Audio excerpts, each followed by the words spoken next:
नमस्कार दोस्तों, मैं प्रतिमा मौर्य स्वागत करती हूँ आपके अपने चैनल प्रतिमा मौर्य ऑफिशियल में। दोस्तों, आज मैं आप लोगों के लिए छठ पूजा का गीत लेके आई हूँ। अगर आपको हमारा गीत पसंद आता है प्यारा सा कमेंट जरूर कीजिएगा।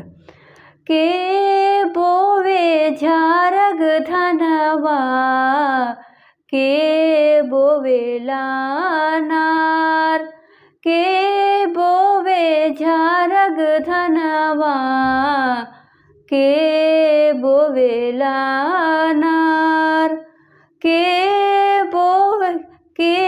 बोवे नारियलवा, ओह से अर्ज हमार, ओह से अर्ज हमार। हमार बाबा बोवे झारग धनवा, चाचा बोवे लानार, भैया बोवे नारियलवा, ओह से अर्ज हमार, ओह से अर्ज हमार।